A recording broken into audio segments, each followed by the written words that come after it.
Next regional transport officer, yes ఇందాక నేను చెప్పినట్టు you should have a specific degree in this and everything with regards to vehicle registration, documentation, almost అందరికీ RTO functions rules తెలిసే ఉంటుంది. So ఇలా మీరు చూసుకోవచ్చు.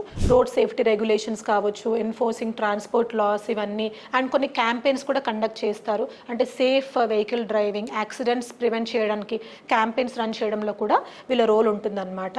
సో ఇవన్నీ డ్రైవింగ్ టెస్ట్ వాళ్ళు కండక్ట్ చేసి they have to give that signature from the point of permanent driver's licence అదంతా. సో రోడ్ ట్యాక్స్ అదంతా కూడా వీళ్ళ పరిణితిలో ఉంటుందన్నమాట. పర్మిట్స్ ఫర్ ట్రాన్స్పోర్ట్ వెహికల్స్ ఇదంతా కూడా ఉంటుంది. అండ్ డెఫినెట్లీ ఏమైనా యాక్సిడెంట్స్ అయినప్పుడు they have to play a key role in investigating the road accidents.